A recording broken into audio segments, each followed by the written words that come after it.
Hi, I'm Neil deGrasse Tyson, your host for Nova Science Now. Welcome to a brand new season.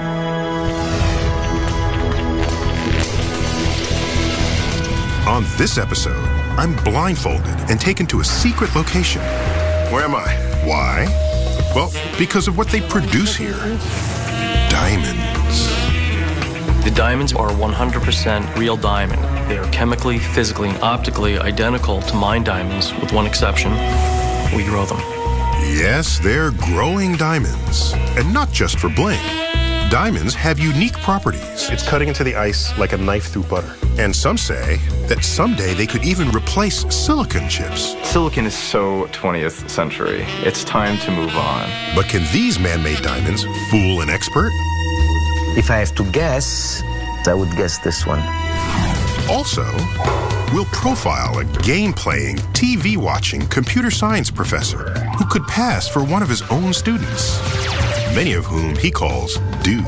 Just like, dude. And they're like, dude. This dude is so creative.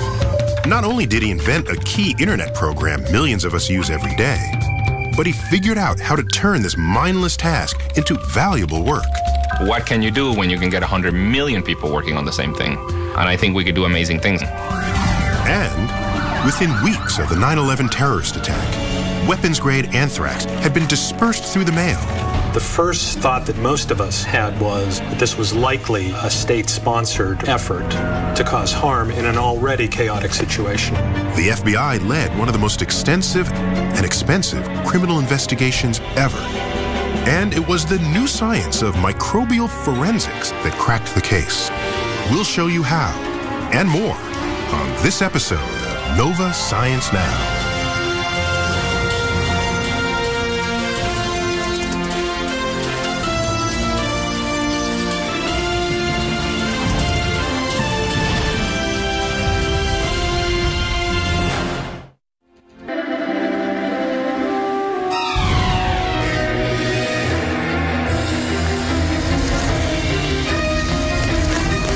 Treasure hunters are known for taking risks.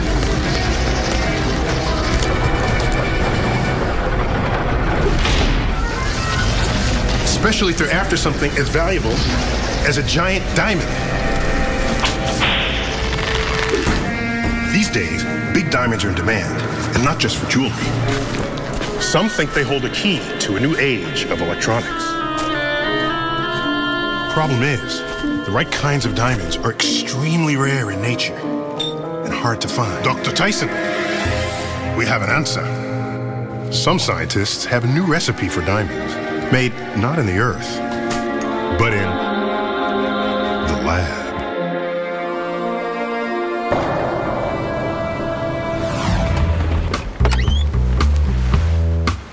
You the man? I am the man. Recently, I got to visit a secret place. I can't tell you where it is. Because, well, I don't really know where it is. I could only get there if I agreed to be blindfolded. It'll be a little while driving, so make yourself comfortable. In fact, the location is so secret, our entire film crew had to be blindfolded.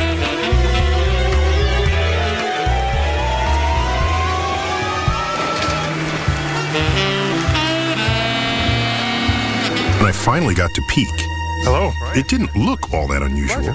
Where am I? Oh, sorry. But don't let appearances fool you. We're at the U.S. Diamond Factory. A diamond factory? Excellent. Or maybe a better term would be a diamond farm.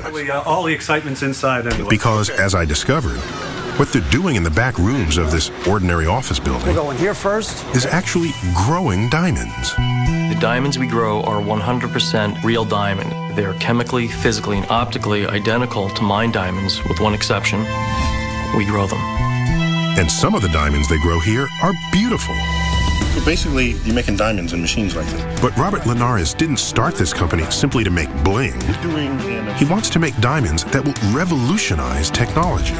Diamond is going to have a huge worldwide impact for the next 50 years. It's going to be in our cell phones, it's going to be in our electric cars, and in our power grid. It will be everywhere. The company hopes to realize the potential that scientists have seen in diamond for years. Because it's not just pretty, it's one of the most impressive materials in the universe. Diamond has an amazing toolkit of properties. You can boil it in any acid or any base, and it doesn't destroy diamond. The highest velocity of sound is in diamond. If you could speak to somebody through diamond, the sound would get there much faster than it would through air. And it's not just sound that travels quickly through a diamond. Heat moves faster through a diamond than any other known substance. Jim Butler at the Naval Research Lab demonstrated this to me with a simple experiment. And do you have a credit card? And a block of ice. I only just met you, so how about my AAA card? That's fine with me. All right. Press against the block and count the number of seconds so your fingers get cold. This is going to take a while. This is going to take a while, so it's not going to happen. And did it make any dent in the ice? Okay, I don't see any. There's nothing. There's nothing there. So how about a piece of copper? Okay. So hold it by the edge. This would be like a penny, holding a penny. Yeah, holding a penny, but this is just nice, pure piece of copper. About a half inch from the edge, okay. Okay. Now count the number of seconds. Oh, right there. Okay. How many seconds was that? 3 seconds. 3 to 4 seconds, Yes, okay. And what did you do to the ice cube? I cut the ice. This small piece of copper sliced right through the ice because, unlike the plastic card, copper is an excellent conductor of heat. So it drew the heat right out of my fingertips, melting the ice and leaving my fingers cold. Impressive, huh? But then, Jim offered me a big chunk of diamond. Hold it just by the tip. Now touch the ice and count the seconds. Instant. It's cutting into the ice like a knife through butter. Yes.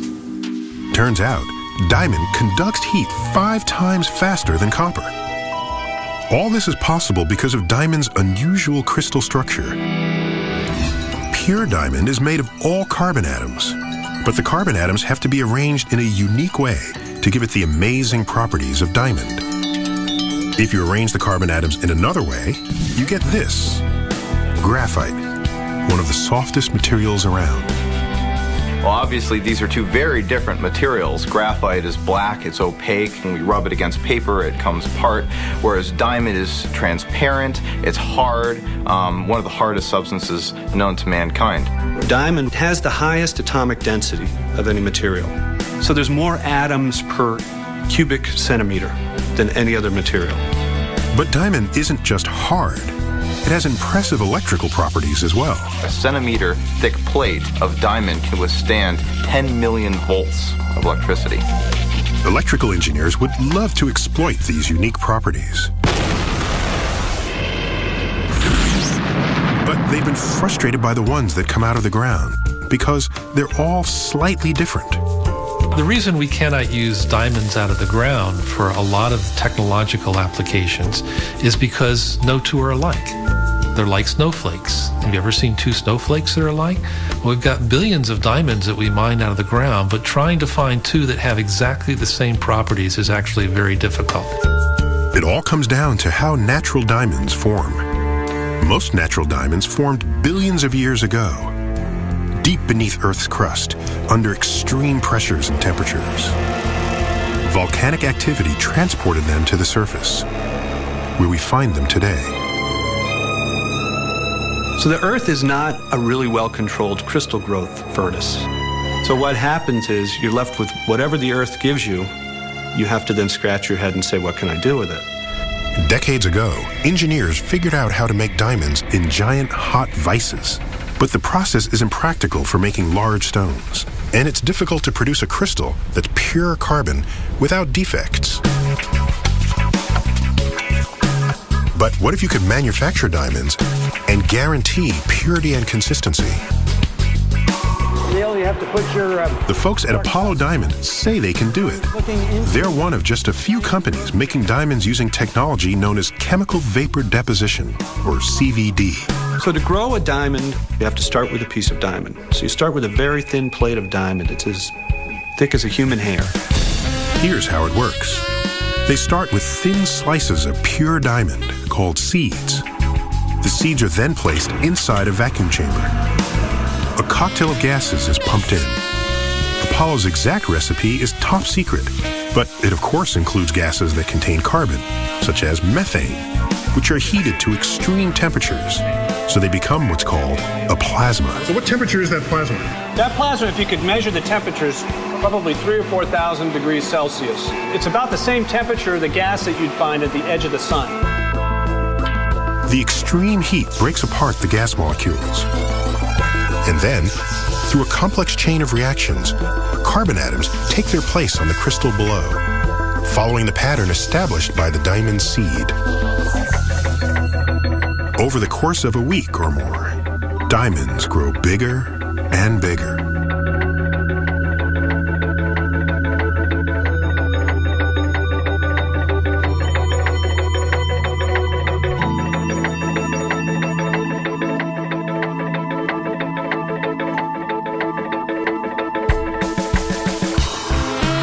When they emerge from the grower, they don't look much like diamonds.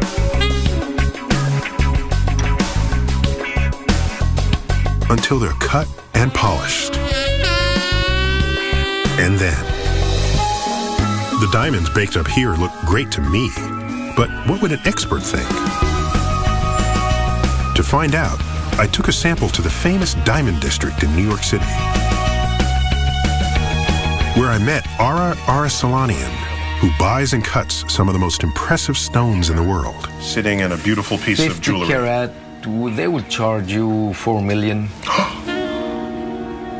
Not 10,000, not 100,000. No. This is real, the real McCoy. This is the real thing. This is the real thing. So, you know why I'm here. Yeah, more or less. So even though small stones aren't usually his thing, Ara agreed to participate in our little experiment.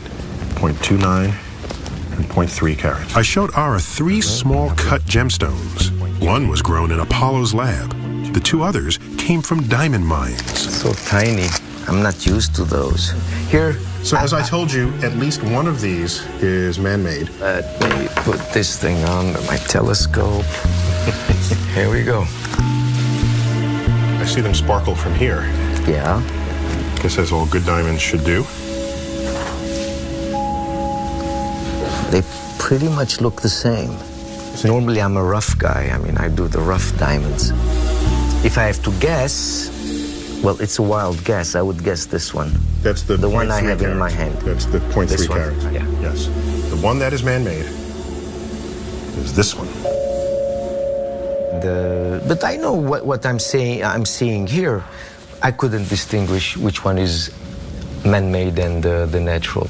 With the customary jeweler's loupe, Ara couldn't detect any difference in the man-made diamond. It's amazing what they can do with, but it's like a toupee. But it's the feeling which comes. You can, which one you prefer, the toupee or your real hair? The real hair.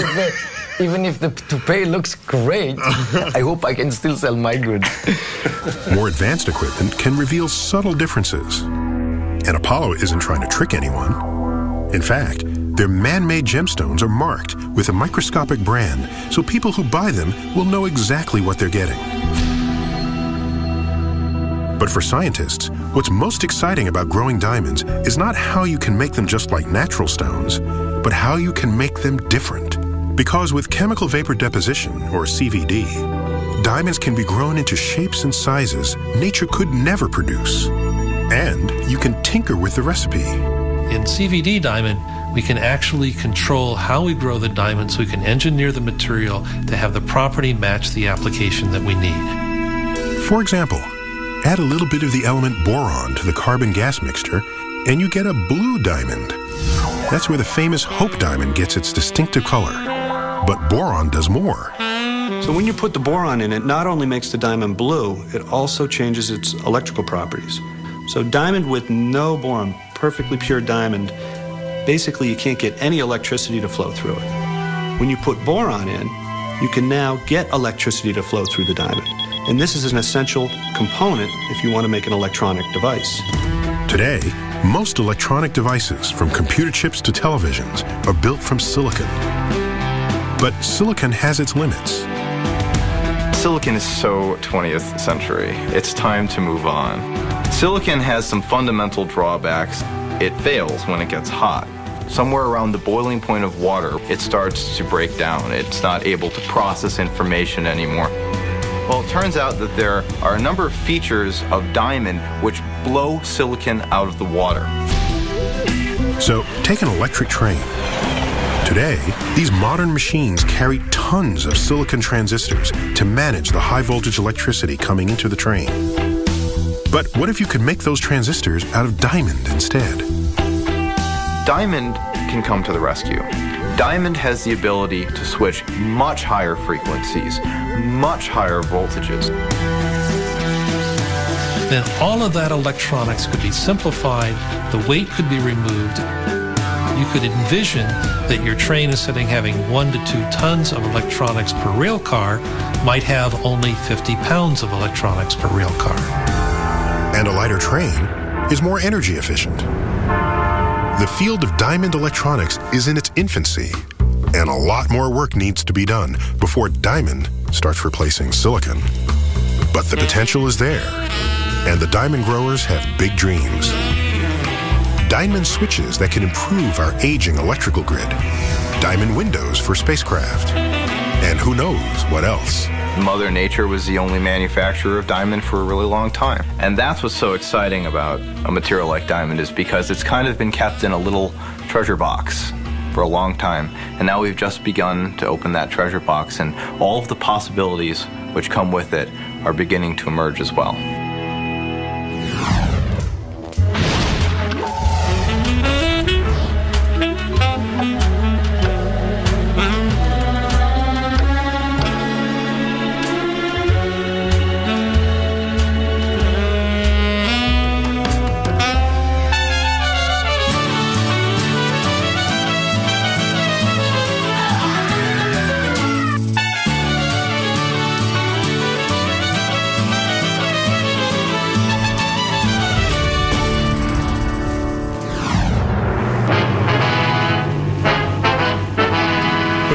Committed, one of the key ways to link the culprit with the crime by tracing the murder weapon. For instance, every gun leaves a unique signature on the bullets it fires. Match the lethal bullet to the gun, you might find your murderer. But what if the murder weapon isn't a bullet, but a tiny microbe invisible to the naked eye? A bacterium. How would you trace it to its source? That was the challenge facing the FBI in 2001 when they saw their first real case of bioterrorism. And as correspondent Peter Standring reports, even microbes can leave telltale signs of their origins. But you've got to look awfully closely to see them, all the way down to the single letters of their DNA. From the outside, this could be just another science building at Northern Arizona University. The inside is another story. You don't get in here without one of these suits, and a damn good reason. You might be studying, for instance, how plague spreads through colonies of prairie dogs. Or how one of the most infectious bacterium in the world, Coxiella burnetii, gives rise to debilitating Q fever. As for our excuse for being here, it's to tell the story of how scientists in this lab and across the country participated in one of the most extensive criminal investigations ever, and in the process, not only solved a mystery, but helped launch a new kind of science, microbial forensics. Our story begins just after 9/11, with the wreckage at Ground Zero still fresh, and Americans confronting the possibility they are under attack again. Evidence came first from a local hospital in Boca Raton, Florida. A photo editor of a tabloid newspaper, Robert Stevens, was dying from inhalation anthrax. He might have contracted it naturally. Found in soil, anthrax, a spore-forming bacterium, will, on occasion, infect a human. But it has also been turned into a deadly biological weapon, and Stevens had received a letter with a strange powder. Facts which brought in the FBI. When Mr. Stevens turned up sick in late September, early October, there was concern, certainly that he had anthrax, but on the tails of the 9/11 attacks, the radar antennas were up, and investigators were monitoring that situation. The FBI rushed anthrax from Stevenson's body to biologist Paul Keim at Northern Arizona University. All right, let's go ahead and open it up. 2 years earlier, Keim had invented a test to distinguish one strain of anthrax from another. So my laboratory and my research program had been focusing on anthrax for about 10 years prior to the attacks in 2001. We were the experts on anthrax types, and we had collections of anthrax from all around the world. Keim set out to match the anthrax killing Stevens with one of the 88 strains in his collection. As he compared fragments of DNA for 8 genetic markers, one strain stood out. As you can tell, for each one of these markers, they line up exactly all the way across. Well, I think we have a match here. This DNA. What we found, of course, was that this strain, this type of anthrax, was known to be a highly virulent strain being used by the U.S. Army for vaccine studies, and it was called the Ames strain. Isolated from a Texas cow in 1981, the strain had been sent to Fort Detrick, Maryland, home of the U.S. Army Medical Research Institute for Infectious Disease.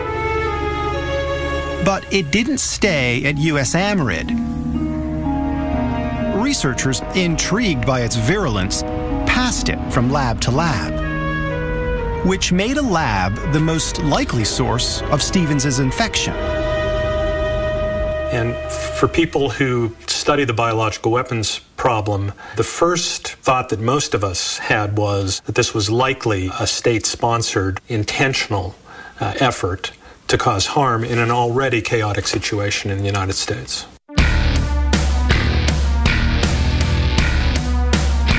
That suspicion grew as 4 more letters laced with anthrax turned up at the New York Post, NBC's New York headquarters, and the U.S. Senate.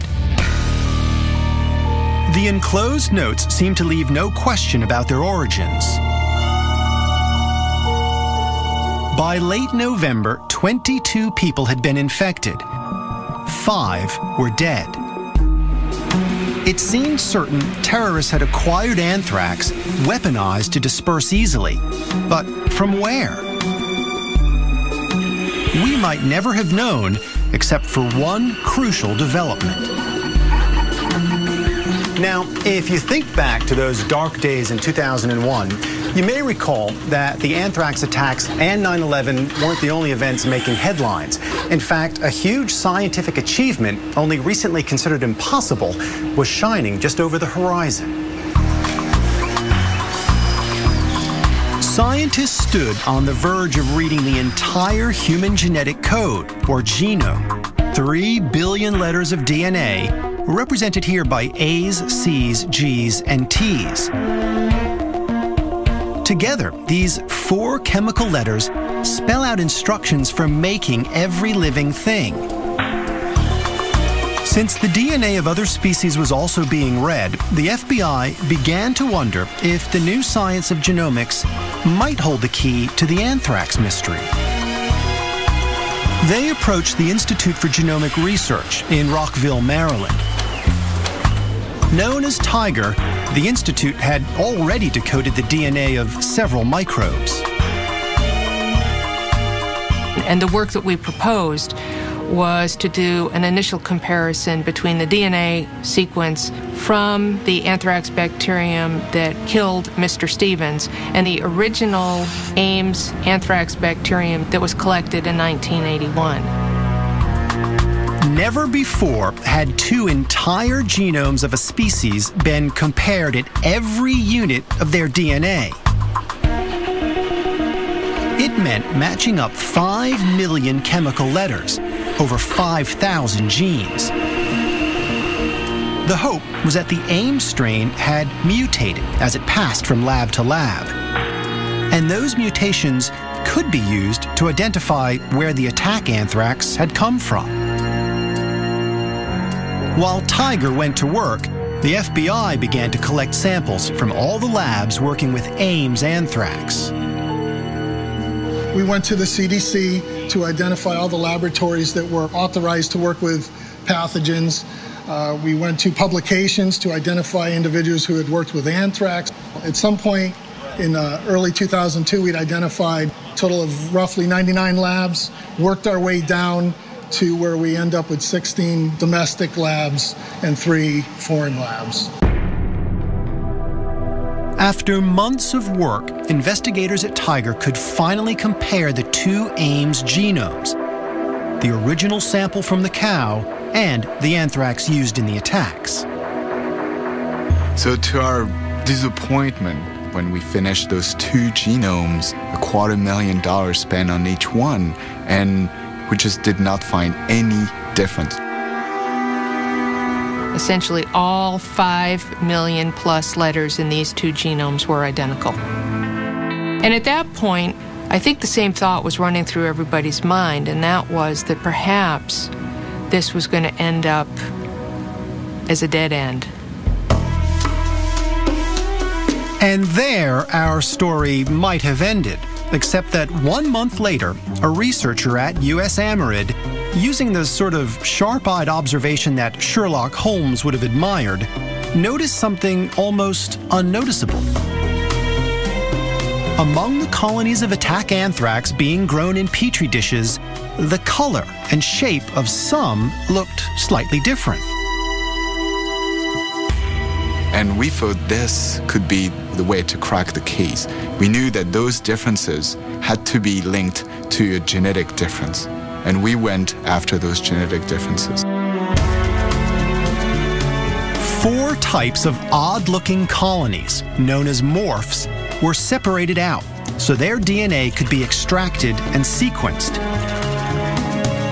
Months and millions of dollars later, the results were in. What you see here is after comparing the genome of some of the morph, and in this case morph D, what you can see is that the genome of morph D is missing a large portion. Remarkably, 3 involved only altering a single chemical letter of DNA.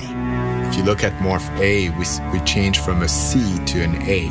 And in morph B, a T to a C, and in morph C, a G to an A. So the only difference then between morph A, B, and C here in the ancestral Ames strain is this 1 letter? It's 1 letter, only 1 out of the 5.2 million letters that makes the genome.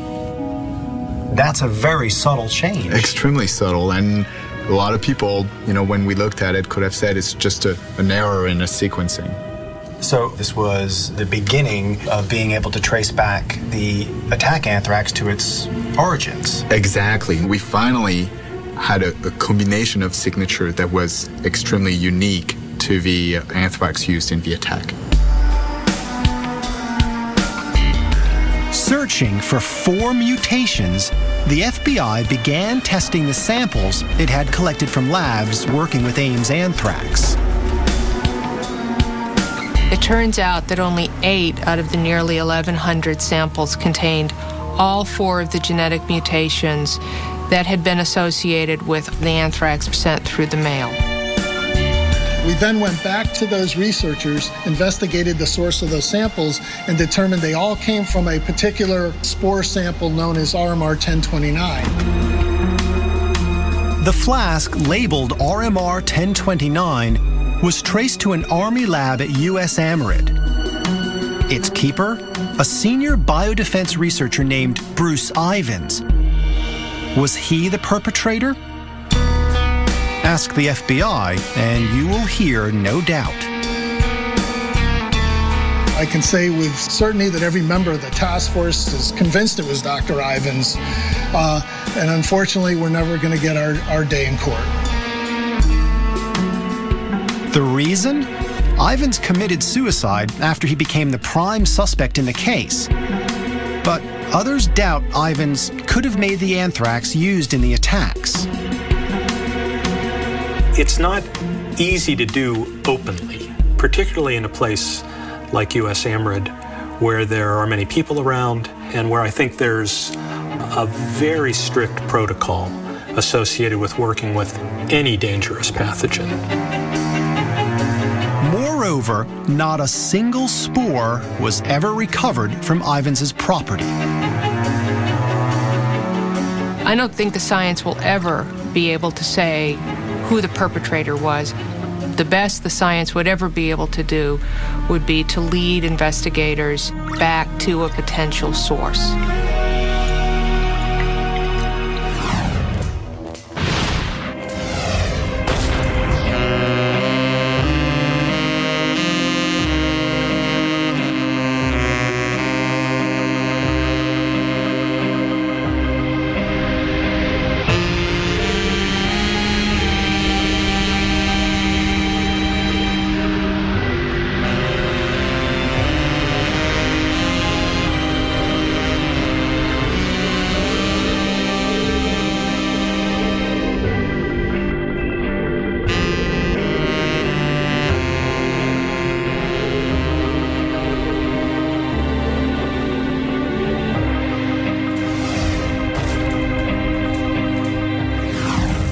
Our love was like a supernova. Yeah, I sing. In the nebula of my soul. Okay, I'm not great. But now I find her heart is like a big black hole. All right. I'm terrible. But here's what I'm wondering. If digitally you can remove red eye, smooth over wrinkles, make people look thinner, then why don't we have the technology to make me sing better? We can fix Neil. This guy invented a way to do it. We can fix Neil's pitch. He's still gonna sound like Neil, though. Electrical engineer and inventor Andy Hildebrand designs pitch correction software. He calls it auto-tune. Pitch correction, is that a euphemism for fixing bad singers? Yes, we fix bad singers. I visited Andy at Antares Audio Technologies in Scotts Valley, California, where he and engineer Justin Malo showed me how it works.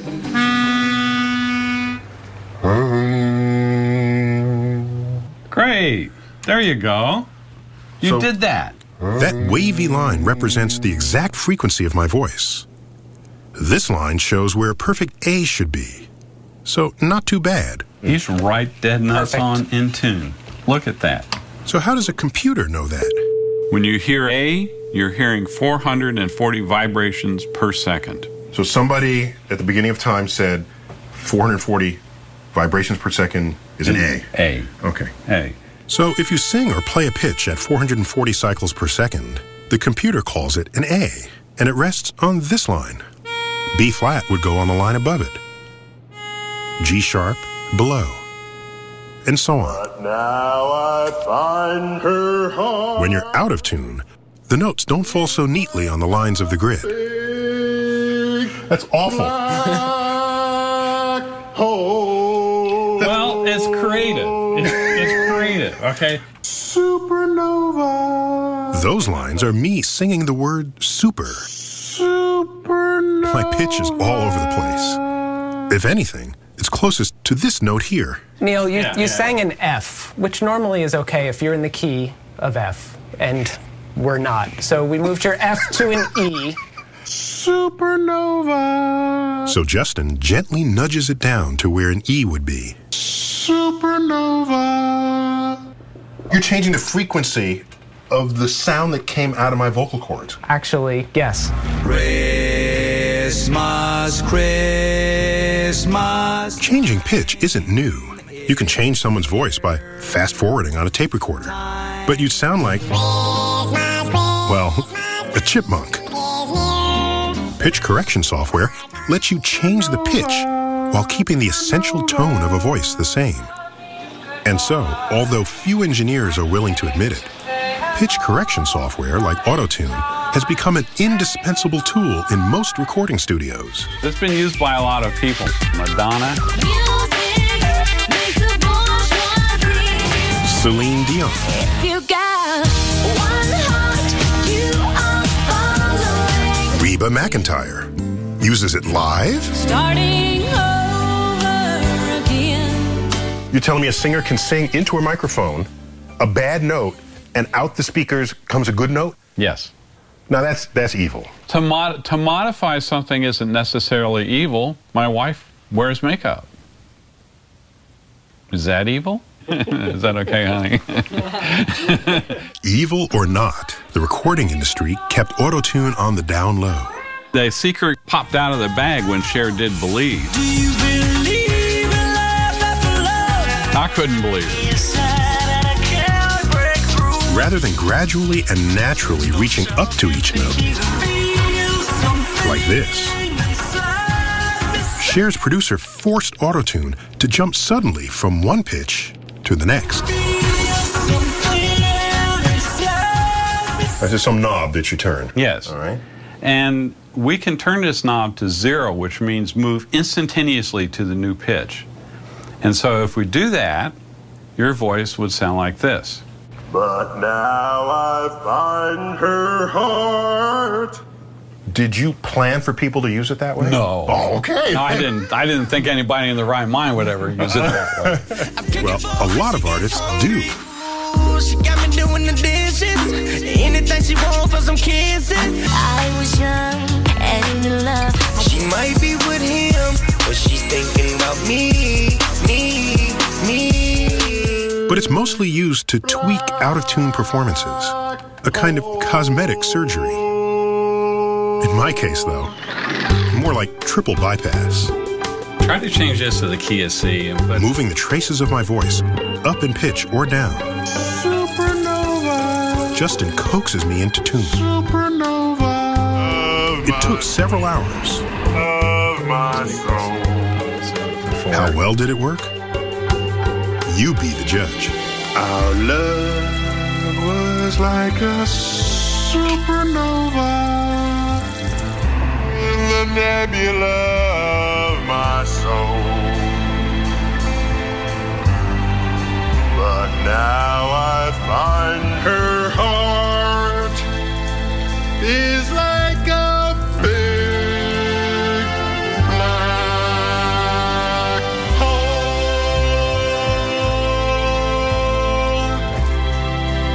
It's a lot more pleasing. I thought the first one sounded pretty good myself. I don't know. Kidding aside, there's no substitute for training or talent. If the singer doesn't have a good tonality to their voice, we're not going to make that better. Do us a favor, don't go on American Idol.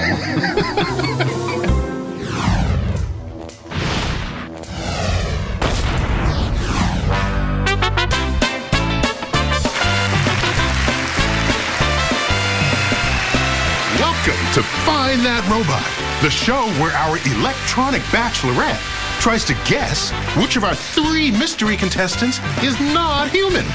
Because sometimes, like on the internet, the difference is not obvious. Bachelor number 1, what is your idea of the perfect date? I'd take you to the finest restaurant, and I'd recite love poems to you while we sip expensive champagne. I don't drink. Bachelor number 2. We would take a long walk on the beach, watch a beautiful sunset, and I'd learn all about you by moonlight. Great. Bachelor number 3. What is your idea of the perfect date? The perfect date is June 23rd, 1912. He's the one. Oh, what a lovely couple. In this episode's profile, we'll meet a guy who not only invented a way for one computer to spot another computer, but a way to do it that will actually help mankind.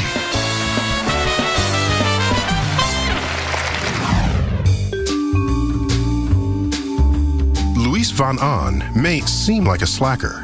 He loves watching television. I watch a lot of TV. That's how I spend most of my time outside of work. If I had more time, I would fill it 100% with watching TV. Right now, I'm watching Heroes, Dexter, Fringe, Weeds. I've been watching Weeds as well. When he's not watching TV, Luis is playing games. I definitely play some games like Nintendo DS or the Wii, and some computer games. Luis is the kind of person who gets a game and he wants to beat the game. You know, play it nonstop until he beats it. Luis even calls everybody dude. That's a really good trick if you don't know their name. Just like, dude. Then they're like, dude. But Luis is no slacker.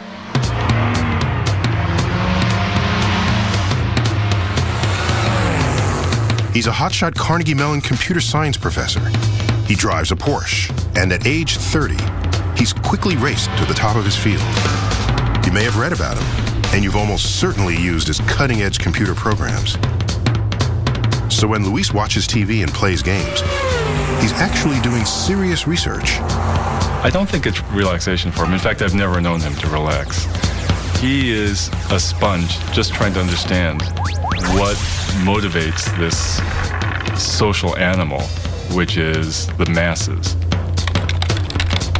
And unbeknownst to you, you're probably already working for Luis, fighting spam, digitizing books, and labeling images on the web.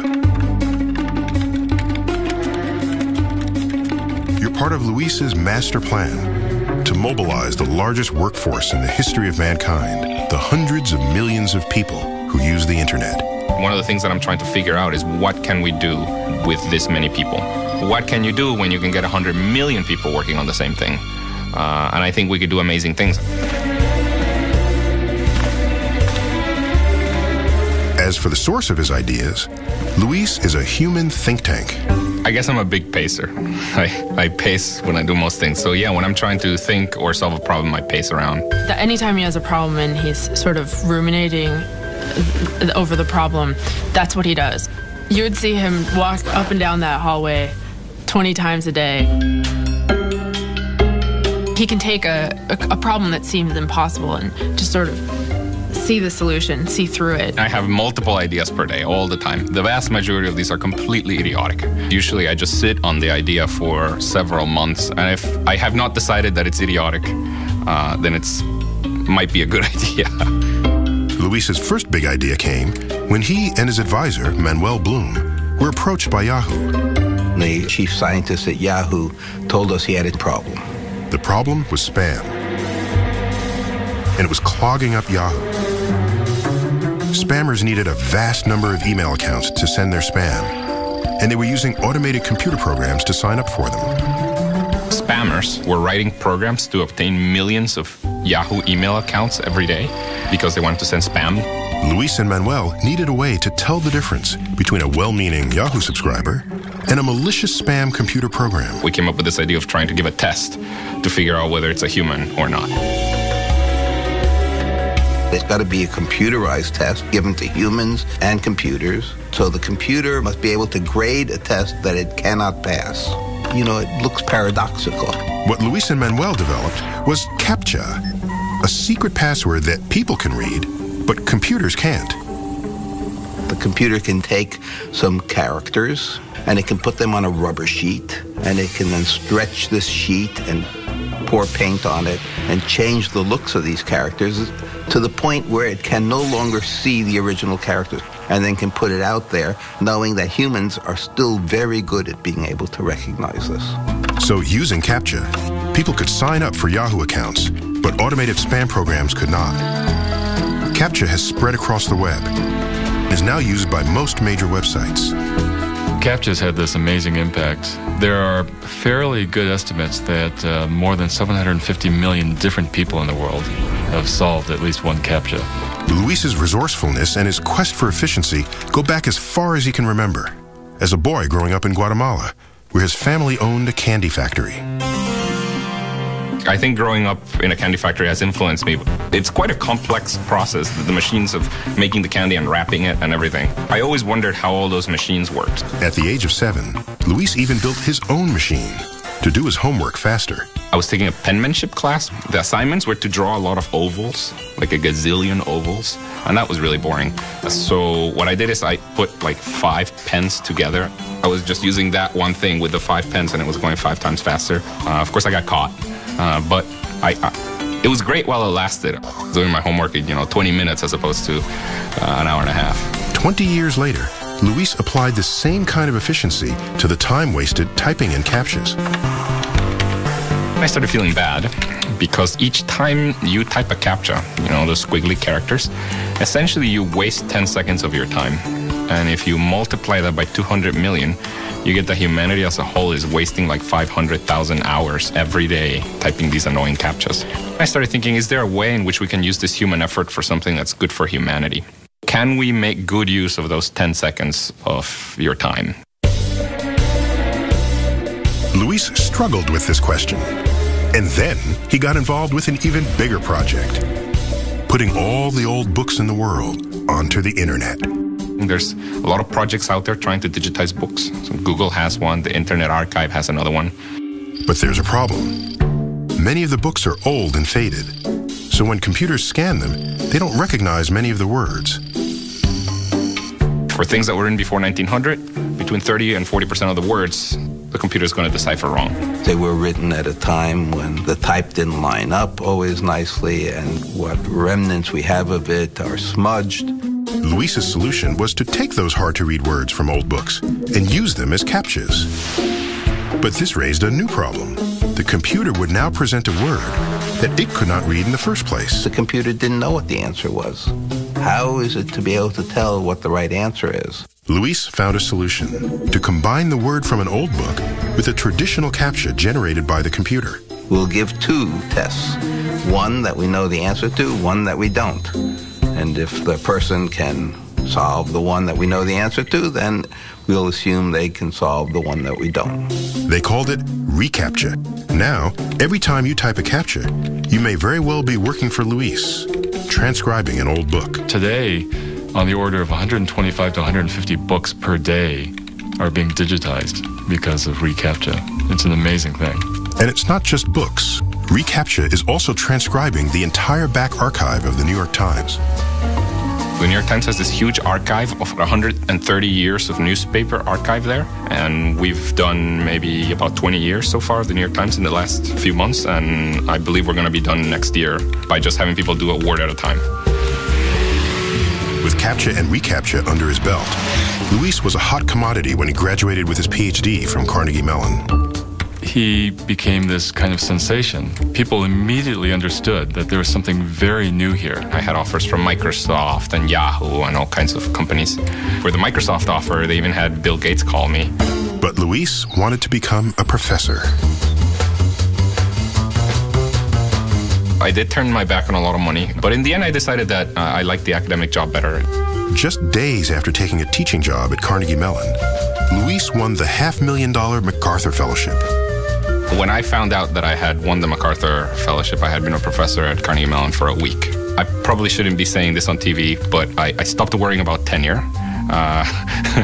Please give me tenure. And it's not just the Genius Grant that may help Luis get tenure. Luis Von Ahn is one of our very best teachers. In fact, last year, he won one of the top awards for teaching here at Carnegie Mellon. So my philosophy for teaching is make it interesting or fun or just keep them engaged. That's the most important thing. Secondary to that is teaching them something.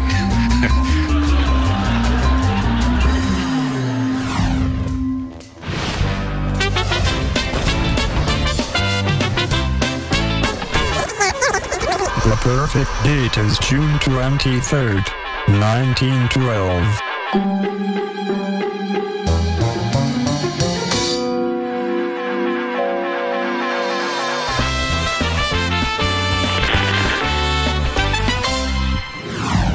And now for some final thoughts on carbon. You might think of carbon as a kind of unpleasant little element. After all, it's the active ingredient in soot. It's also the stuff left over after you burn your toast. But it's actually quite distinguished among elements. Carbon has the highest melting point. Pure carbon can become graphite, one of the softest materials around, used every time you write with a pencil. Meanwhile, pure carbon, when exposed to heat, pressure, and a little bit of time, also makes diamond, one of the hardest materials around, used for the cutting tips of masonry saws and jackhammers. Perhaps you didn't know, but when light passes into a diamond, it slows down to only 40% of its speed in a vacuum. Oh, did I mention you can use diamonds to make jewelry? But carbon's greatest distinction of all is that it's the building block for the molecules of life. Carbon is remarkably fertile. You can make more molecules with carbon in them than you can with all other kinds of molecules combined. So we shouldn't be surprised that life, the most complex expression of chemistry we know, is based on carbon.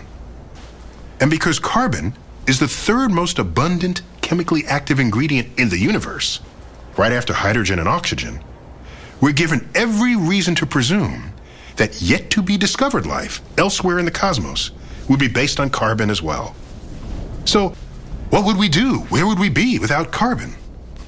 Jewelry would be a lot less interesting, but that would be the least of our concerns, since life itself probably would not exist at all.